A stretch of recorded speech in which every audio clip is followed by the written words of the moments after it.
Good morning all. मैं doctor S के यादव आप सभी का स्वागत करता हूं हमारे वर्चुअल क्लासेस के अंदर। तो बेटा, जैसे कि आप लोग सब जानते हैं कि हमारी जो वर्चुअल क्लासेस हैं इसके माध्यम से आप लोगों को कुछ नया सिखाने के लिए हम लोगों को रखा गया है और हमारा प्रयास रहेगा कि आप लोगों को कुछ नया सिखाएं ताकि आप आने वाले समय पर अपने जो कॉम्पिटिटिव एग्जाम्स होते हैं उनकी तैयारी अच्छे से कर सके, आपको एक मार्गदर्शन मिल सके।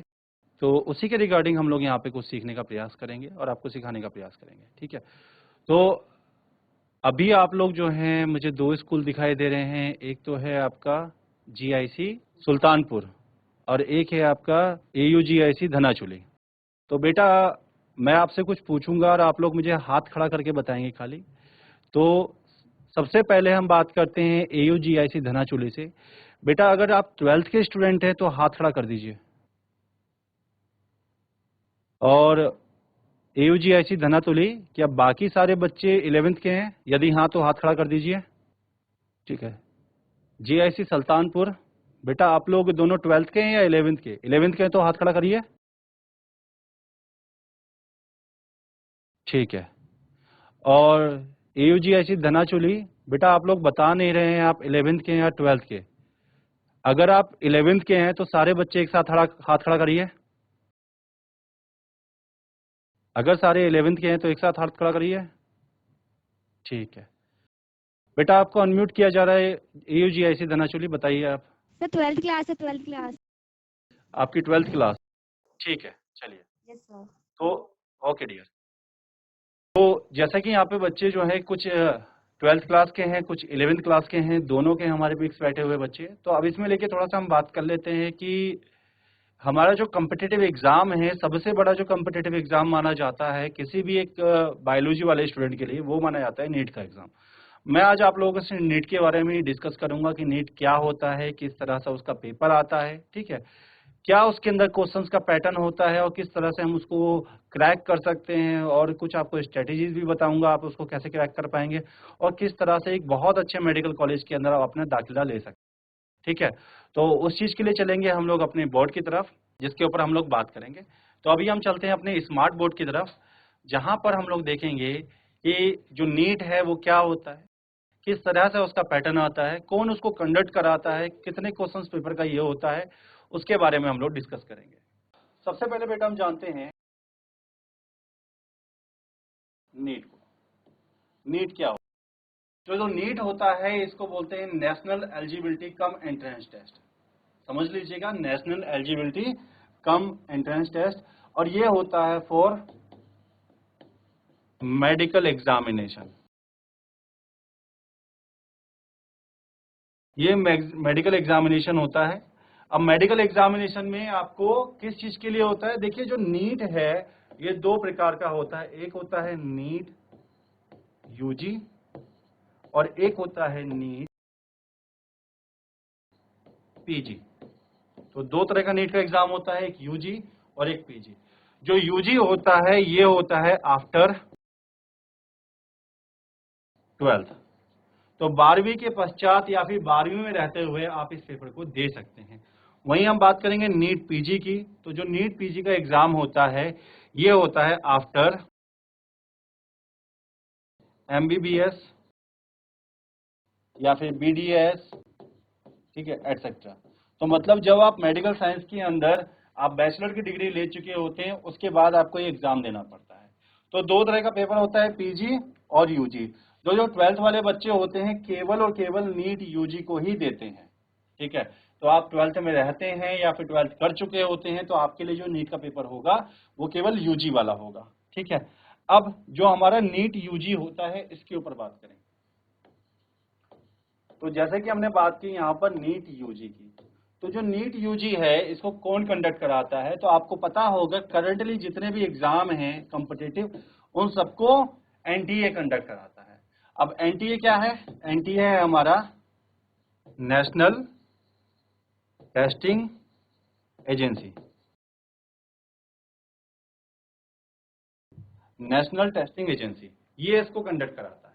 अब ये जो हमारे पास में नीट का पेपर है इसकी अगर हम बात करें तो हम इसको बताते हैं ये होता है मेडिकल साइंस के लिए। ठीक है, किसके लिए होता है बेटा? ये मेडिकल साइंस के लिए। ये पेपर होगा मेडिकल साइंस के लिए। अब आपके पास 12th में जो सब्जेक्ट रहते हैं, 11th में जो सब्जेक्ट रहते हैं, उसके अंदर साइंस के होते हैं 3। एक होता है बायोलॉजी, एक होता है केमिस्ट्री, एक होता है फिजिक्स, और उसके अलावा आपके पास जो दूसरे सब्जेक्ट रहते हैं वो सपोर्टिंग सब्जेक्ट रहते हैं, जैसे आपका लैंग्वेज सब्जेक्ट हो गया, हिंदी या फिर इंग्लिश, ठीक है, या फिर आपके पास में कोई दूसरा आप सब्जेक्ट चूज कर सकते हैं, वो भी रह सकता है आपके पास में, कंप्यूटर साइंस वगैरह भी ले लेते हैं बच्चे। तो ये जो पार्ट है हमारा, जिसके अंदर मैंने आपको बताया कि फिजिक्स, केमिस्ट्री एंड बायोलॉजी, जो हमारे पास पेपर आएगा मेडिकल साइंस का, वो केवल साइंस के सब्जेक्ट पर ही आधारित होगा, जिसमें आपके पास में जो क्वेश्चन पेपर बनेंगे वो फिजिक्स, केमिस्ट्री और बायो से ही बनेंगे। तो बेटा जैसे कि आप लोगों ने देखा अभी कि हमारे पास में जो एग्जाम होता है उसके अंदर हमारा पेपर होता है मेडिकल साइंस के लिए। तो जो हमारा सब्जेक्ट होने वाला है इसके लिए अब हम बात कर लेते हैं थोड़े से सब्जेक्ट्स को लेकर। जो नीट है इसके सब्जेक्ट्स क्या होंगे, तो सब्जेक्ट्स को लेकर बात करेंगे यहाँ पर। तो आपके पास रहेगा फिजिक्स, ठीक है, एक हो जाएगा आपके पास फिजिक्स, दूसरा होगा केमिस्ट्री और आखिरी होगा बायोलॉजी। ये 3 सब्जेक्ट रहेंगे आपके पास में, फिजिक्स, केमिस्ट्री एंड बायोलॉजी। आपका जो पेपर आएगा वो इन्हीं से आएगा। अब जो ये सब्जेक्ट है इनके अगर हम सिलेबस की बात करें, जो इनका सिलेबस है वो क्या होने वाला है, तो 11th एंड 12th 2 क्लासेज हैं आपकी, 11th एंड 12th।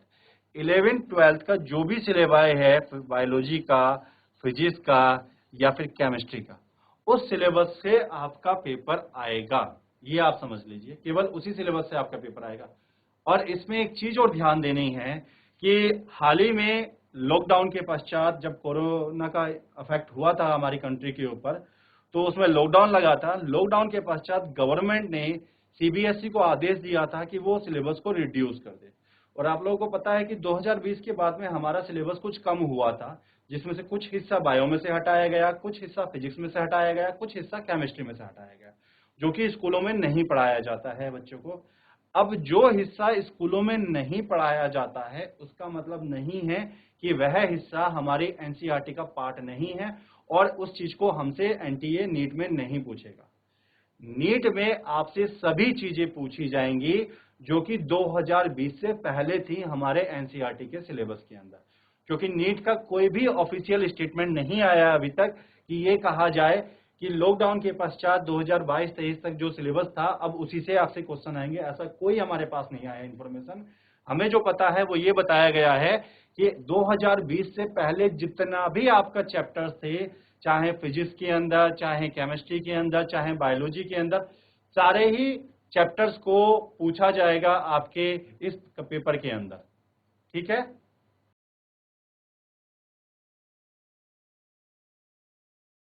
चलिए, तो हमारा जो सिलेबस होगा फिजिक्स, केमिस्ट्री, बायो, इन तीनों पे आधारित होगा, ठीक है। अब थोड़ा सा बात कर लेते हैं, ठीक है, पेपर के बारे में कि जो पेपर है ये कब होता है। पेपर की अगर हम बात करें तो पेपर हमारा होता है हमेशा फर्स्ट संडे इन मई मंथ। हर साल जो मई का महीना होता है, हर साल मई का जो महीना होता है उसके पहले संडे को नीट का एग्जाम कंडक्ट कराया जाता है, ठीक है। याद रखिएगा, जब भी आपका नीट का पेपर होगा वो हर साल मई के पहले संडे को होगा। जैसे कि लास्ट वाला जो हुआ था आप लोगों ने देखा था कि पहले संडे को ही हुआ था। ये फिक्स करते हैं इस चीज को कि पहले संडे को ये मई के महीने में इसको कंडक्ट कराते हैं, ठीक है। अब ये जो पेपर होता है इसमें नंबर ऑफ क्वेश्चंस की बात कर लेते हैं, ठीक है, साथ में कितने मार्क्स का ये पेपर होता है। तो देखिए जो पेपर होता है इसके अंदर आते हैं आपके 180 क्वेश्चन, 180 क्वेश्चन, 180 क्वेश्चन इसके अंदर आएंगे। और मार्क्स की बात करें तो 720 मार्क्स का यह पेपर होता है, ठीक है। 720 नंबर का पेपर होगा, ठीक है, और ये आपका 180 क्वेश्चन वाला पेपर होगा, ठीक है बेटा। तो आप देख लीजिए 180 क्वेश्चन है, 720 मार्क्स का पेपर होने वाला है। अब आगे इसके अंदर बारे में बात कर लेते थोड़ा सा हम लोग। अब जो हमारे पास में ये पेपर होगा, इसका पैटर्न क्या होता है उसके बारे में भी थोड़ा सा समझ लेते हैं हम लोग। चलिए अब पैटर्न समझें इसके। तो पैटर्न क्या है, तो जैसा कि हमने बताया कि ये पेपर केवल और केवल साइंस पर आधारित है। ना हम इसमें हिंदी पूछेंगे, ना इंग्लिश पूछेंगे, कुछ नहीं पूछेंगे, केवल साइंस पूछेंगे। तो यहां पर हमारे पास आता है फिजिक्स, यहां आएगा केमिस्ट्री, यहां आएगा बॉटनी। जैसा कि आप लोग जानते हैं कि बायोलॉजी बॉटनी और जूलॉजी दोनों में विभाजित रहती है, और दूसरा आता है पार्ट जूलॉजी। तो हमारे पास 4 पार्ट हैं। फिजिक्स में 45 क्वेश्चंस, केमिस्ट्री में 45 क्वेश्चंस, बॉटनी में 45 क्वेश्चंस एंड जूलॉजी में 45 क्वेश्चंस। ठीक है, 45 45 45, चारों में 45 45 क्वेश्चन आएंगे, और यहां पर हर एक क्वेश्चन के 4 नंबर आपको मिलेंगे। हर एक क्वेश्चन के 4 नंबर आपको मिलेंगे। तो अगर इसकी हम बात करें तो ये हो गया 180 का, इसकी भी बात करें तो ये भी हो गया 180 का, इसकी भी बात करें तो ये भी हो गया 180, और इसकी बात करें तो ये भी हो गया 180। तो आपको सभी में 180 180 मार्क्स के क्वेश्चन पूछे जाएंगे चारों साइंस सब्जेक्ट के अंदर। अब अगर हम टोटल की बात करें तो देखिए, अगर हम नंबर ऑफ क्वेश्चन की बात करें तो क्वेश्चन हो जाते हैं 180 क्वेश्चन यहां पर, और अगर हम मार्क्स की बात करें तो यहां बैठेगा ये 720 मार्क्स, ये हो जाएगा 720 मार्क्स। 180 क्वेश्चन आपके पास रहेंगे, 720 मार्क्स का ये पेपर आपका होगा।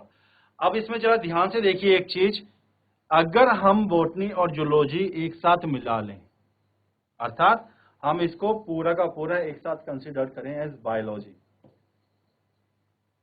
तो आप समझिए जो हमारे मेडिकल के स्टूडेंट होते हैं, जो बायोलॉजी के स्टूडेंट होते हैं, उनके पास 360 मार्क्स केवल बायोलॉजी में आएंगे, केवल बायोलॉजी। तो क्या आप देख सकते हैं इसको, मतलब 50% पोर्शन आपका केवल बायोलॉजी पर आधारित है, 50% पोर्शन।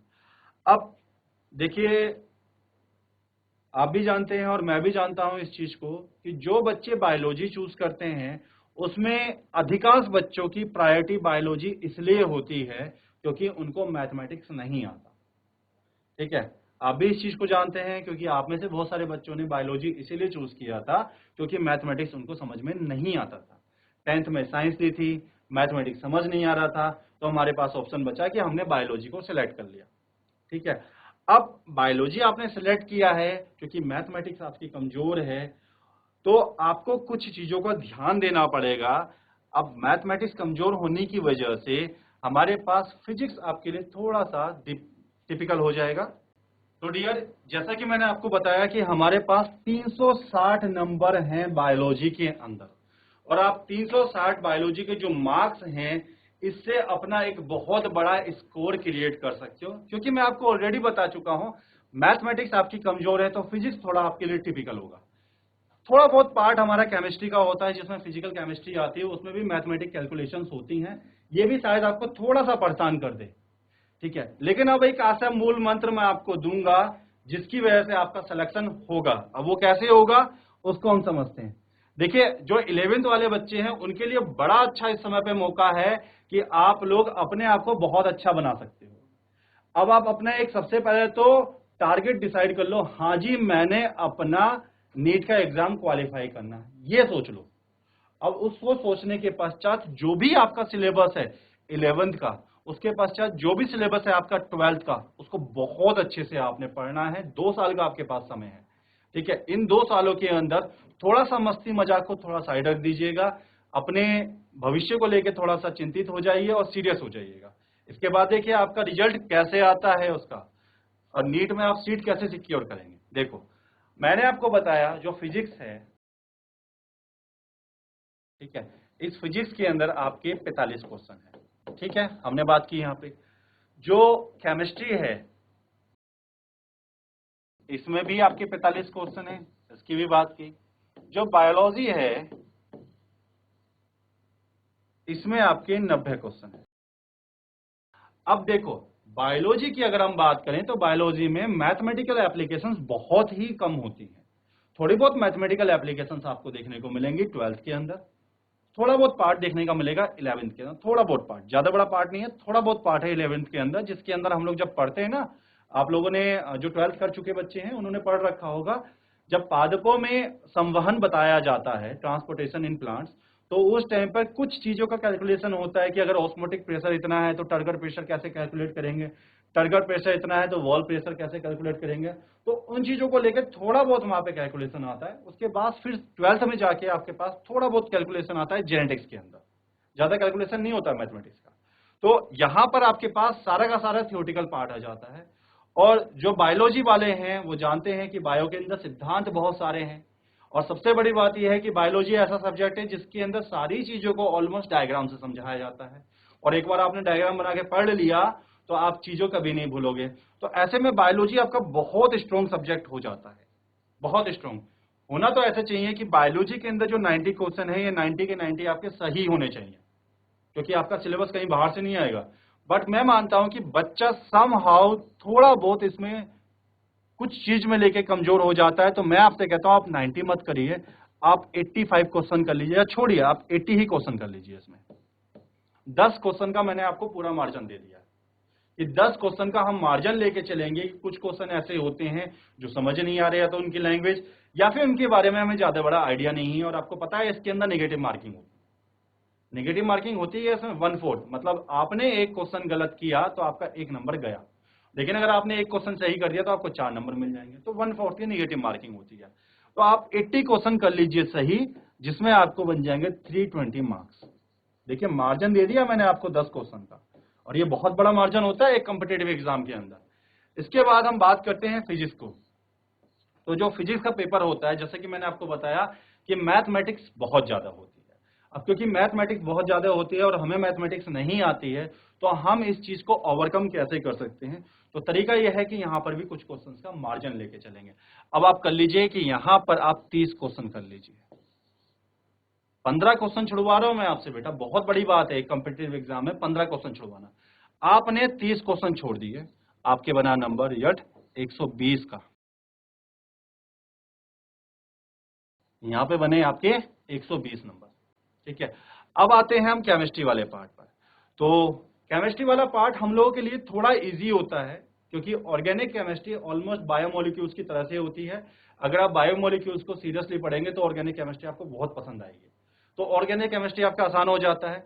जैसे थ्योरी आती है हमारे पास, सिद्धांत होते हैं, आप लोगों ने पढ़ा है ना कि बायोलॉजी के अंदर बहुत सारे सिद्धांत होते हैं, अलग अलग चीज के ऊपर थ्योरी हम लोग प्रस्तुत कर देते हैं। तो बायोलॉजी में ज्यादातर आपके पास सिद्धांत ही होते हैं। बस सिद्धांत की तरह से हमारी इनऑर्गेनिक केमिस्ट्री है। आप इनऑर्गेनिक केमिस्ट्री को समझ लिए, वो भी आपको सिद्धांत की तरह से लेगी, वो आपके लिए आसान हो जाएगी।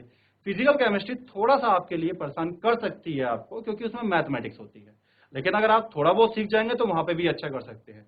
लेकिन फिर भी मैं कह के चलता हूं कि भाई वहां पे भी प्रॉब्लम हो सकती है। आप 35 क्वेश्चन कर लीजिए। कितना कर सकते हैं? 35 क्वेश्चन। अगर आप 35 क्वेश्चन करते हैं यहां पर, तो हमारे पास क्या बन के आएगा?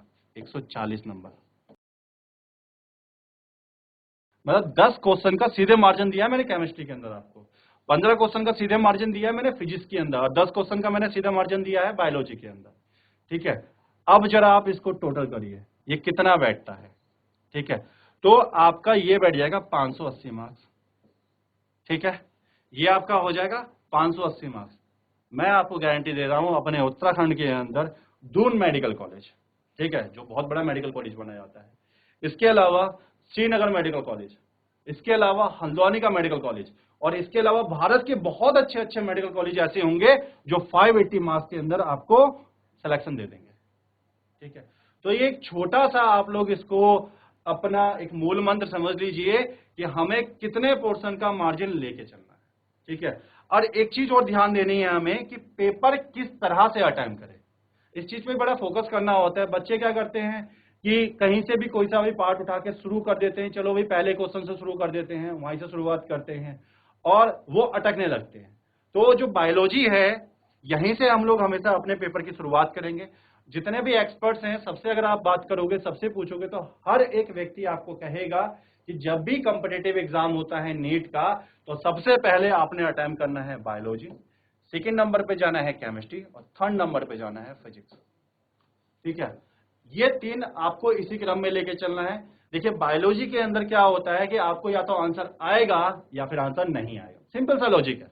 आप क्वेश्चन पढ़ेंगे या तो आपको आंसर आता है या फिर नहीं आता है, तो आप यहाँ पे क्वेश्चन सॉल्व करेंगे बहुत स्पीड से बायोलॉजी के अंदर। केमिस्ट्री के अंदर भी सेम पैटर्न रहता है आपका, या तो आपको आंसर आता है या फिर नहीं आता है, क्योंकि केमिस्ट्री में कैलकुलेटिव पार्ट बहुत कम हो जाता है। ठीक है, तो सेकंड पोर्शन होता है हमारे पास केमिस्ट्री, जिसको आप अटेम्प्ट करेंगे, उसमें भी आपको धड़ल्ले से आंसर आते जाएंगे और आप आगे बढ़ते जाएंगे। फिर चलते हैं फिजिक्स के ऊपर। फिजिक्स में आप अटक जाएंगे।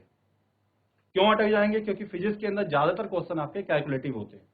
अब कैलकुलेटिव क्वेश्चन होने की वजह से बच्चा कैलकुलेशन करता है। अब आप खुद सोच के देखिए कि आप किसी चीज को शुरू करने जा रहे हैं, ठीक है, और क्या आपके पास में एक ऐसी प्रोसेस दे दी जाए जिससे आपका ब्रेन पजल हो जाए, क्योंकि जब आप कैलकुलेशन करेंगे तो आपका जो ब्रेन है ना वो बहुत ज्यादा बिजी हो जाएगा, थकने लगेगा। अगर ब्रेन थकने लगेगा तो जो इजी पार्ट है फिर आप ये भी नहीं कर पाएंगे। ठीक है, तो सबसे पहले हम चलेंगे इजी पार्ट से। हम इस पैटर्न को फॉलो नहीं करेंगे, हम यहां से इस पैटर्न को फॉलो करेंगे। तो सबसे पहले चलेंगे इजी पार्ट से बायोलॉजी, फिर उसके बाद जाएंगे केमिस्ट्री, फिर लास्ट में जाएंगे फिजिक्स के अंदर।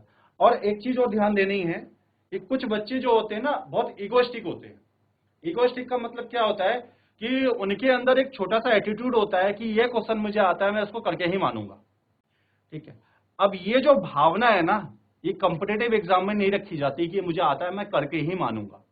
क्यों? क्योंकि आपके पास मान लीजिए को कैलकुलेशन बेस्ड क्वेश्चन आ गया और आप उसके अंदर इगोस्टिक होकर बैठ गए, नहीं मैं तो इसको सॉल्व करूंगा जी, मैं ऐसे नहीं उठूंगा। आपके पास केवल 1 मिनट का टाइम होता है नीट के अंदर एक क्वेश्चन को सॉल्व करने का, और आपने एक ही क्वेश्चन के पीछे 10 मिनट अपने बर्बाद कर दिए हैं, तो आपने 9 क्वेश्चन से हाथ धो लिया है आपने, क्योंकि आपके पास टाइम होगा ही नहीं।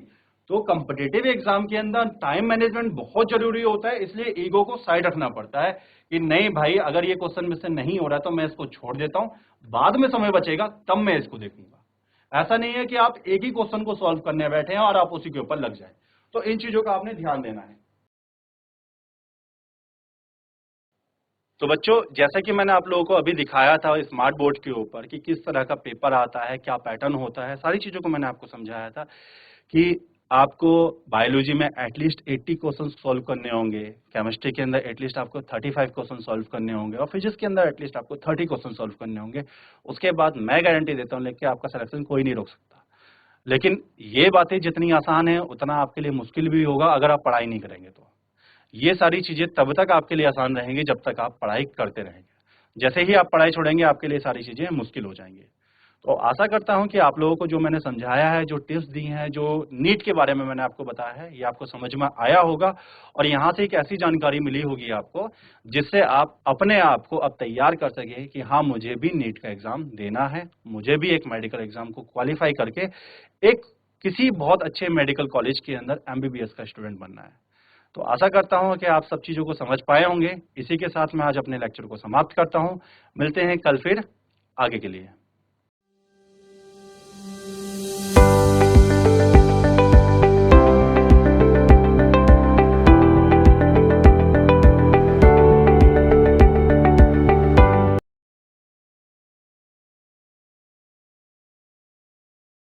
गुड मॉर्निंग ऑल, मैं डॉक्टर SK यादव आप सभी का स्वागत करता हूं हमारे वर्चुअल क्लासेस के अंदर। तो बेटा जैसे कि आप लोग सब जानते हैं कि हमारी जो वर्चुअल क्लासेस हैं इसके माध्यम से आप लोगों को कुछ नया सिखाने के लिए हम लोगों को रखा गया है और हमारा प्रयास रहेगा कि आप लोगों को कुछ नया सिखाएं ताकि आप आने वाले समय पर अपने जो कॉम्पिटिटिव एग्जाम्स होते हैं उनकी तैयारी अच्छे से कर सके, आपको एक मार्गदर्शन मिल सके। तो उसी के रिगार्डिंग हम लोग यहाँ पे कुछ सीखने का प्रयास करेंगे और आपको सिखाने का प्रयास करेंगे। ठीक है, तो अभी आप लोग जो हैं मुझे 2 स्कूल दिखाई दे रहे हैं, एक तो है आपका GIC सुल्तानपुर और एक है आपका AUGIC धनाचुली। तो बेटा मैं आपसे कुछ पूछूंगा और आप लोग मुझे हाथ खड़ा करके बताएंगे खाली। तो सबसे पहले हम बात करते हैं AUGIC धनाचुली से। बेटा अगर आप 12th के स्टूडेंट हैं तो हाथ खड़ा कर दीजिए, और AUGIC धनातुली क्या बाकी सारे बच्चे 11th के हैं? यदि हाँ तो हाथ खड़ा कर दीजिए। ठीक है, GIC सुल्तानपुर, बेटा आप लोग दोनों 12th के हैं या 11th के? 11th के हैं तो हाथ खड़ा करिए। ठीक है, और AUGIC धनाचुली बेटा आप लोग बता नहीं रहे हैं आप 11th के हैं या 12th के। अगर आप 11th के हैं तो सारे बच्चे एक साथ हाथ खड़ा करिए। अगर सारे 11th के हैं तो एक साथ हाथ खड़ा करिए। ठीक है बेटा, आपको अनम्यूट किया जा रहा है। AUGIC धनाचुली, बताइए आप। सर 12th क्लास है 12th क्लास। आपकी 12th क्लास। ठीक है, चलिए। Yes sir. तो ओके डियर। तो जैसा कि यहाँ पे बच्चे जो है कुछ 12th क्लास के हैं, कुछ 11th क्लास के हैं, दोनों के हमारे बीच बैठे हुए बच्चे। तो अब इसमें लेके थोड़ा सा हम बात कर लेते हैं कि हमारा जो कम्पिटिटिव एग्जाम है, सबसे बड़ा जो कम्पिटिटिव एग्जाम माना जाता है किसी भी एक बायोलॉजी वाले स्टूडेंट के लिए, वो माना जाता है नीट का एग्जाम। मैं आज आप लोगों से नीट के बारे में डिस्कस करूंगा कि नीट क्या होता है, किस तरह से उसका पेपर आता है, ठीक है, क्या उसके अंदर क्वेश्चंस का पैटर्न होता है और किस तरह से हम उसको क्रैक कर सकते हैं, और कुछ आपको स्ट्रेटेजीज भी बताऊंगा आप उसको कैसे क्रैक कर पाएंगे, और किस तरह से एक बहुत अच्छे मेडिकल कॉलेज के अंदर आप अपना दाखिला ले सकते हैं। ठीक है, तो उस चीज के लिए चलेंगे हम लोग अपने बोर्ड की तरफ, जिसके ऊपर हम लोग बात करेंगे। तो अभी हम चलते हैं अपने स्मार्ट बोर्ड की तरफ, जहां पर हम लोग देखेंगे कि जो नीट है वो क्या होता है, किस तरह से उसका पैटर्न आता है, कौन उसको कंडक्ट कराता है, कितने क्वेश्चंस पेपर का ये होता है, उसके बारे में हम लोग डिस्कस करेंगे। सबसे पहले बेटा हम जानते हैं नीट को। नीट क्या होता है? जो नीट होता है इसको बोलते हैं national eligibility cum entrance test. समझ लीजिएगा, national eligibility cum entrance test, और ये होता है फॉर मेडिकल एग्जामिनेशन। ये मेडिकल एग्जामिनेशन होता है। अब मेडिकल एग्जामिनेशन में आपको किस चीज के लिए होता है? देखिए, जो नीट है ये दो प्रकार का होता है। एक होता है नीट यूजी और एक होता है नीट पीजी। तो दो तरह का नीट का एग्जाम होता है, एक यूजी और एक पीजी। जो यूजी होता है ये होता है आफ्टर 12th। तो 12वीं के पश्चात या फिर 12वीं में रहते हुए आप इस पेपर को दे सकते हैं। वहीं हम बात करेंगे नीट पीजी की। तो जो नीट पीजी का एग्जाम होता है ये होता है आफ्टर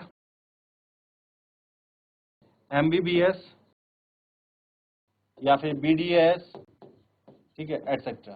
तो मतलब जब आप मेडिकल साइंस के अंदर आप बैचलर की डिग्री ले चुके होते हैं उसके बाद आपको ये एग्जाम देना पड़ता है। तो दो तरह का पेपर होता है, पीजी और यूजी। जो 12th वाले बच्चे होते हैं केवल और केवल नीट यूजी को ही देते हैं। ठीक है, तो आप 12th में रहते हैं या फिर 12th कर चुके होते हैं तो आपके लिए जो नीट का पेपर होगा वो केवल यूजी वाला होगा। ठीक है, अब जो हमारा नीट यूजी होता है इसके ऊपर बात करें। तो जैसे कि हमने बात की यहाँ पर नीट यूजी की, तो जो नीट यूजी है इसको कौन कंडक्ट कराता है? तो आपको पता होगा करंटली जितने भी एग्जाम हैं कॉम्पिटिटिव उन सबको एनटीए कंडक्ट कराता है। अब एनटीए क्या है?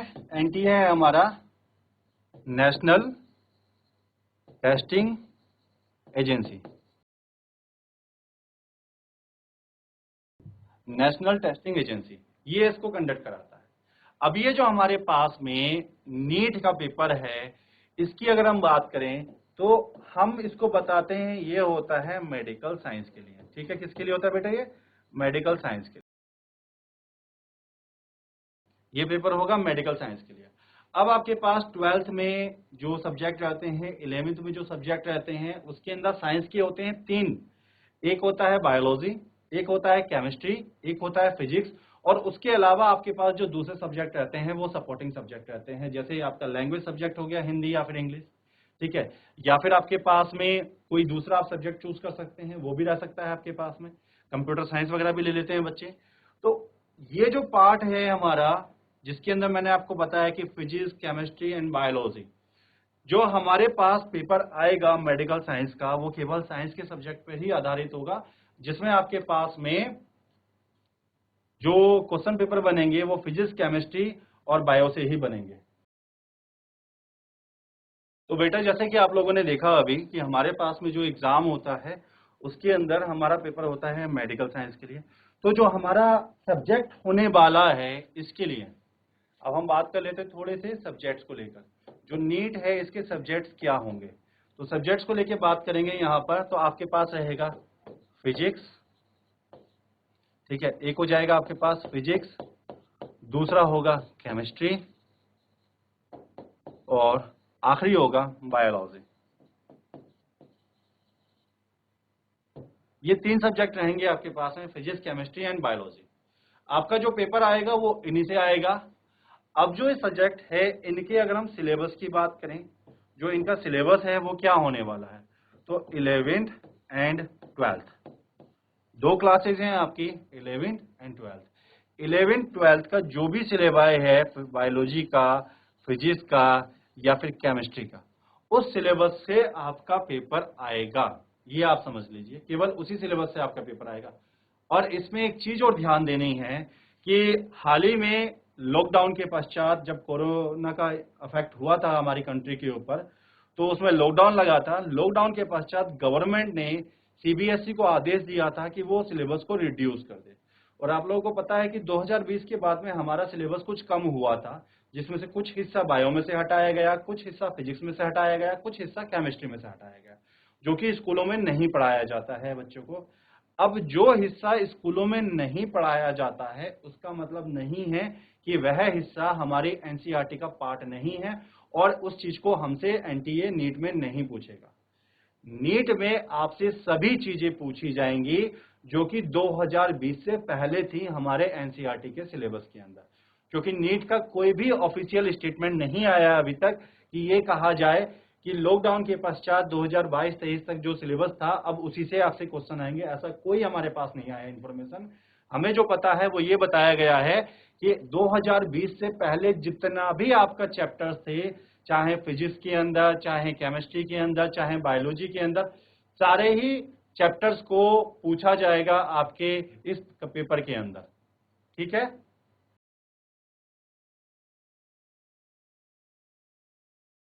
चलिए, तो हमारा जो सिलेबस होगा फिजिक्स, केमिस्ट्री, बायो, इन तीनों पे आधारित होगा। ठीक है, अब थोड़ा सा बात कर लेते हैं, ठीक है, पेपर के बारे में कि जो पेपर है ये कब होता है। पेपर की अगर हम बात करें तो पेपर हमारा होता है हमेशा फर्स्ट संडे इन मई मंथ। हर साल जो मई का महीना होता है, हर साल मई का जो महीना होता है उसके पहले संडे को नीट का एग्जाम कंडक्ट कराया जाता है। ठीक है, याद रखिएगा, जब भी आपका नीट का पेपर होगा वो हर साल मई के पहले संडे को होगा। जैसे कि लास्ट वाला जो हुआ था आप लोगों ने देखा था कि पहले संडे को ही हुआ था। ये फिक्स करते हैं इस चीज को कि पहले संडे को ये मई के महीने में इसको कंडक्ट कराते हैं। ठीक है, अब ये जो पेपर होता है इसमें नंबर ऑफ क्वेश्चंस की बात कर लेते हैं। ठीक है, साथ में कितने मार्क्स का ये पेपर होता है, तो देखिए जो पेपर होता है इसके अंदर आते हैं आपके 180 क्वेश्चन। 180 क्वेश्चन, 180 क्वेश्चन इसके अंदर आएंगे। और मार्क्स की बात करें तो 720 मार्क्स का यह पेपर होता है। ठीक है, 720 नंबर का पेपर होगा। ठीक है, और ये आपका 180 क्वेश्चन वाला पेपर होगा। ठीक है बेटा, तो आप देख लीजिए 180 क्वेश्चन है, 720 मार्क्स का पेपर होने वाला है। अब आगे इसके अंदर बारे में बात कर लेते थोड़ा सा हम लोग। अब जो हमारे पास में ये पेपर होगा इसका पैटर्न क्या होता है उसके बारे में भी थोड़ा सा समझ लेते हैं हम लोग। चलिए, अब पैटर्न समझें इसके, तो पैटर्न क्या है, तो जैसा कि हमने बताया कि ये पेपर केवल और केवल साइंस पर आधारित है। ना हम इसमें हिंदी पूछेंगे, ना इंग्लिश पूछेंगे, कुछ नहीं पूछेंगे, केवल साइंस पूछेंगे। तो यहां पर हमारे पास आता है फिजिक्स, यहां आएगा केमिस्ट्री, यहां आएगा बॉटनी। जैसा कि आप लोग जानते हैं कि बायोलॉजी बॉटनी और जूलॉजी दोनों में विभाजित रहती है, और दूसरा आता है पार्ट जूलॉजी। तो हमारे पास 4 पार्ट हैं।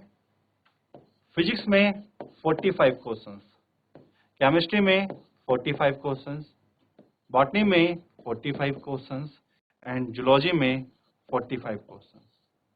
ठीक है, 45 45 45, चारों में 45 45 क्वेश्चन आएंगे। और यहां पर हर एक क्वेश्चन के 4 नंबर आपको मिलेंगे। हर एक क्वेश्चन के 4 नंबर आपको मिलेंगे।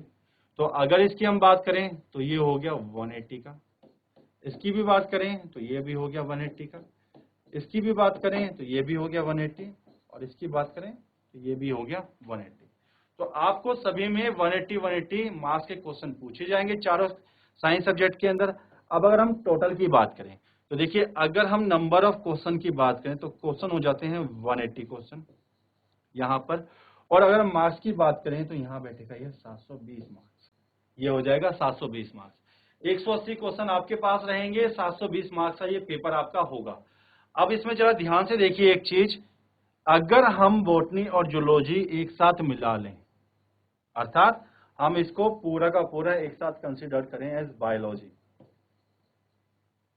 तो आप समझिए जो हमारे मेडिकल के स्टूडेंट होते हैं, जो बायोलॉजी के स्टूडेंट होते हैं, उनके पास 360 मार्क्स केवल बायोलॉजी में आएंगे, केवल बायोलॉजी।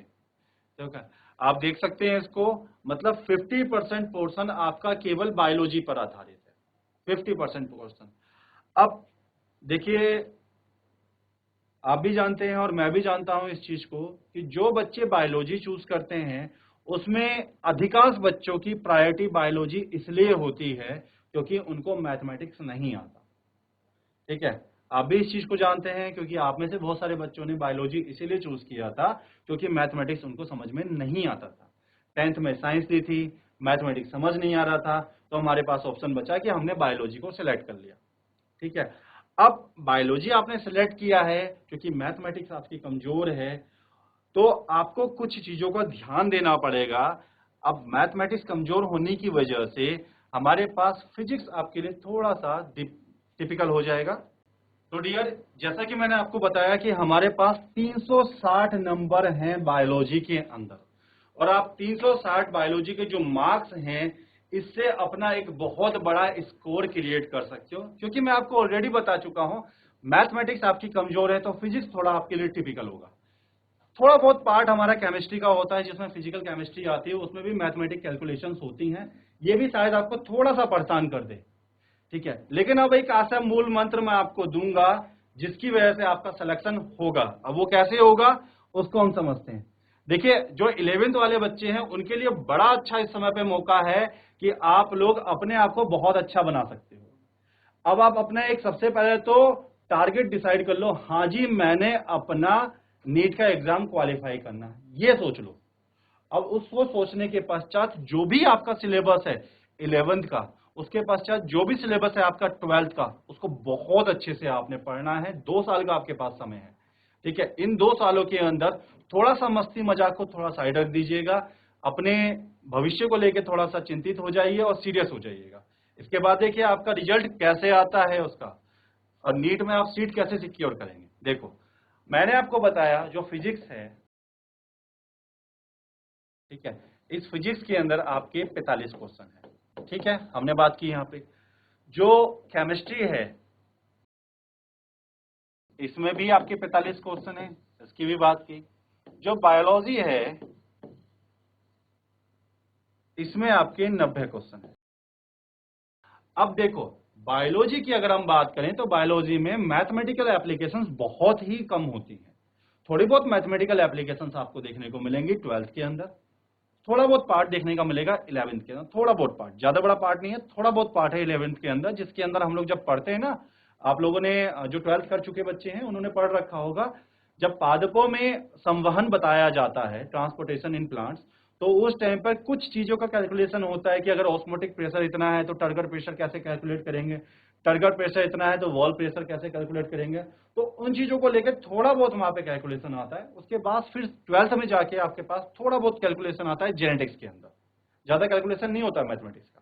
तो यहां पर आपके पास सारा का सारा थियोरेटिकल पार्ट आ जाता है। और जो बायोलॉजी वाले हैं वो जानते हैं कि बायो के अंदर सिद्धांत बहुत सारे हैं, और सबसे बड़ी बात यह है कि बायोलॉजी ऐसा सब्जेक्ट है जिसके अंदर सारी चीजों को ऑलमोस्ट डायग्राम से समझाया जाता है, और एक बार आपने डायग्राम बना के पढ़ लिया तो आप चीजों कभी नहीं भूलोगे।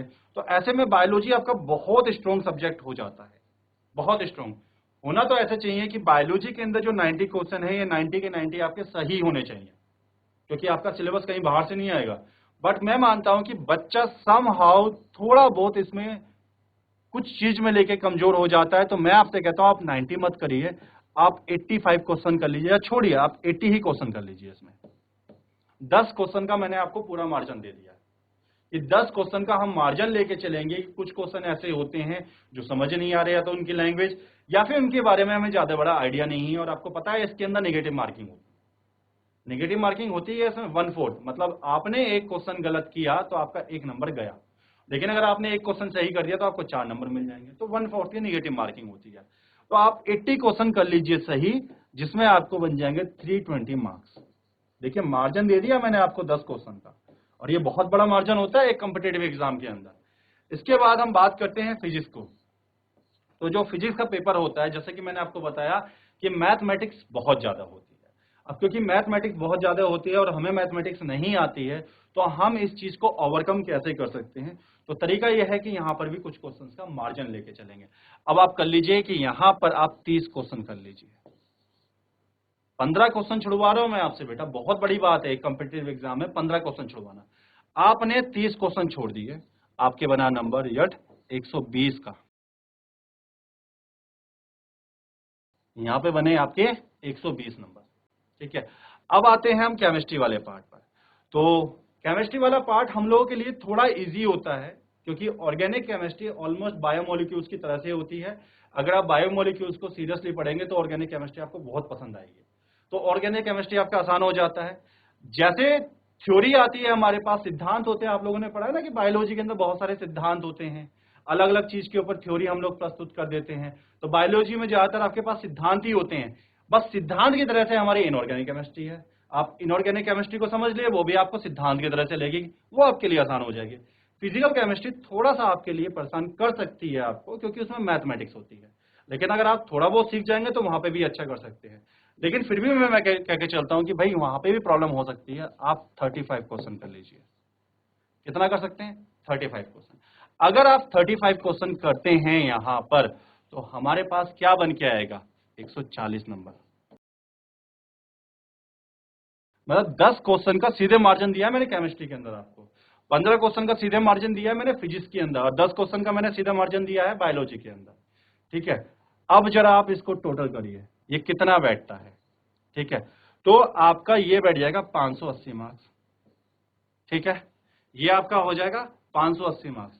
मैं आपको गारंटी दे रहा हूं अपने उत्तराखंड के अंदर दून मेडिकल कॉलेज, ठीक है, जो बहुत बड़ा मेडिकल कॉलेज बना जाता है, इसके अलावा श्रीनगर मेडिकल कॉलेज, इसके अलावा हल्द्वानी का मेडिकल कॉलेज, और इसके अलावा भारत के बहुत अच्छे अच्छे मेडिकल कॉलेज ऐसे होंगे जो 580 मार्क्स के अंदर आपको सिलेक्शन दे देंगे।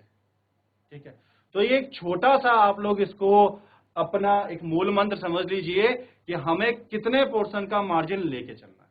ठीक है, और एक चीज और ध्यान देनी है हमें कि पेपर किस तरह से अटेम्प्ट करें, इस चीज पे बड़ा फोकस करना होता है। बच्चे क्या करते हैं कि कहीं से भी कोई सा भी पार्ट उठा के शुरू कर देते हैं, चलो भाई पहले क्वेश्चन से शुरू कर देते हैं, वहीं से शुरुआत करते हैं और वो अटकने लगते हैं। तो जो बायोलॉजी है, यहीं से हम लोग हमेशा अपने पेपर की शुरुआत करेंगे। जितने भी एक्सपर्ट्स हैं सबसे अगर आप बात करोगे, सबसे पूछोगे, तो हर एक व्यक्ति आपको कहेगा कि जब भी कॉम्पिटिटिव एग्जाम होता है नीट का, तो सबसे पहले आपने अटेम्प्ट करना है बायोलॉजी, सेकंड नंबर पे जाना है केमिस्ट्री, और थर्ड नंबर पे जाना है फिजिक्स। ठीक है, ये तीन आपको इसी क्रम में लेके चलना है। देखिए बायोलॉजी के अंदर क्या होता है कि आपको या तो आंसर आएगा या फिर आंसर नहीं आएगा, सिंपल सा लॉजिक है। आप क्वेश्चन पढ़ेंगे, या तो आपको आंसर आता है या फिर नहीं आता है, तो आप यहाँ पे क्वेश्चन सॉल्व करेंगे बहुत स्पीड से बायोलॉजी के अंदर। केमिस्ट्री के अंदर भी सेम पैटर्न रहता है आपका, या तो आपको आंसर आता है या फिर नहीं आता है, क्योंकि केमिस्ट्री में कैलकुलेटिव पार्ट बहुत कम हो जाता है। ठीक है, तो सेकंड पोर्शन होता है हमारे पास केमिस्ट्री, जिसको आप अटेम्प्ट करेंगे, उसमें भी आपको धड़ल्ले से आंसर आते जाएंगे और आप आगे बढ़ते जाएंगे। फिर चलते हैं फिजिक्स के ऊपर। फिजिक्स में आप अटक जाएंगे। क्यों अटक जाएंगे? क्योंकि फिजिक्स के अंदर ज्यादातर क्वेश्चन आपके कैलकुलेटिव होते हैं। अब कैलकुलेटिव क्वेश्चन होने की वजह से बच्चा कैलकुलेशन करता है। अब आप खुद सोच के देखिए कि आप किसी चीज को शुरू करने जा रहे हैं, ठीक है, और क्या आपके पास में एक ऐसी प्रोसेस दे दी जाए जिससे आपका ब्रेन पजल हो जाए, क्योंकि जब आप कैलकुलेशन करेंगे तो आपका जो ब्रेन है ना, वो बहुत ज्यादा बिजी हो जाएगा, थकने लगेगा। अगर ब्रेन थकने लगेगा तो जो इजी पार्ट है, फिर आप ये भी नहीं कर पाएंगे। ठीक है, तो सबसे पहले हम चलेंगे इजी पार्ट से। हम इस पैटर्न को फॉलो नहीं करेंगे, हम यहां से इस पैटर्न को फॉलो करेंगे। तो सबसे पहले चलेंगे इजी पार्ट से बायोलॉजी, फिर उसके बाद जाएंगे केमिस्ट्री, फिर लास्ट में जाएंगे फिजिक्स के अंदर। और एक चीज और ध्यान देनी है कि कुछ बच्चे जो होते हैं ना बहुत इगोइस्टिक होते हैं। इगोइस्टिक का मतलब क्या होता है कि उनके अंदर एक छोटा सा एटीट्यूड होता है कि ये क्वेश्चन मुझे आता है, मैं इसको करके ही मानूंगा। ठीक है। अब ये जो भावना है ना, ये कॉम्पिटेटिव एग्जाम में नहीं रखी जाती कि मुझे आता है मैं करके ही मानूंगा। क्यों? क्योंकि आपके पास मान लीजिए को कैलकुलेशन बेस्ड क्वेश्चन आ गया और आप उसके अंदर इगोस्टिक होकर बैठ गए, नहीं मैं तो इसको सॉल्व करूंगा जी, मैं ऐसे नहीं उठूंगा। आपके पास केवल 1 मिनट का टाइम होता है नीट के अंदर एक क्वेश्चन को सॉल्व करने का, और आपने एक ही क्वेश्चन के पीछे 10 मिनट अपने बर्बाद कर दिए हैं, तो आपने 9 क्वेश्चन से हाथ धो लिया है आपने, क्योंकि आपके पास टाइम होगा ही नहीं। तो कॉम्पिटेटिव एग्जाम के अंदर टाइम मैनेजमेंट बहुत जरूरी होता है, इसलिए ईगो को साइड रखना पड़ता है कि नहीं भाई अगर ये क्वेश्चन मुझसे नहीं हो रहा है तो मैं इसको छोड़ देता हूं, बाद में समय बचेगा तब मैं इसको देखूंगा। ऐसा नहीं है कि आप एक ही क्वेश्चन को सॉल्व करने बैठे हैं और आप उसी के ऊपर लग जाए। तो इन चीजों का आपने ध्यान देना है। तो बच्चों, जैसा कि मैंने आप लोगों को अभी दिखाया था स्मार्ट बोर्ड के ऊपर कि किस तरह का पेपर आता है, क्या पैटर्न होता है, सारी चीजों को मैंने आपको समझाया था कि आपको बायोलॉजी में एटलीस्ट 80 क्वेश्चन सॉल्व करने होंगे, केमिस्ट्री के अंदर एटलीस्ट आपको 35 क्वेश्चन सॉल्व करने होंगे और फिजिक्स के अंदर एटलीस्ट आपको 30 क्वेश्चन सॉल्व करने होंगे। उसके बाद मैं गारंटी देता हूं लेके आपका सिलेक्शन कोई नहीं रोक सकता। लेकिन ये बातें जितनी आसान है उतना आपके लिए मुश्किल भी होगा अगर आप पढ़ाई नहीं करेंगे तो। ये सारी चीजें तब तक आपके लिए आसान रहेंगी जब तक आप पढ़ाई करते रहेंगे। जैसे ही आप पढ़ाई छोड़ेंगे आपके लिए सारी चीजें मुश्किल हो जाएंगी। तो आशा करता हूं कि आप लोगों को जो मैंने समझाया है, जो टिप्स दी हैं, जो नीट के बारे में मैंने आपको बताया है, ये आपको समझ में आया होगा और यहाँ से एक ऐसी जानकारी मिली होगी आपको जिससे आप अपने आप को अब तैयार कर सके कि हाँ मुझे भी नीट का एग्जाम देना है, मुझे भी एक मेडिकल एग्जाम को क्वालिफाई करके एक किसी बहुत अच्छे मेडिकल कॉलेज के अंदर एमबीबीएस का स्टूडेंट बनना है। तो आशा करता हूं कि आप सब चीजों को समझ पाए होंगे। इसी के साथ मैं आज अपने लेक्चर को समाप्त करता हूं। मिलते हैं कल फिर आगे के लिए।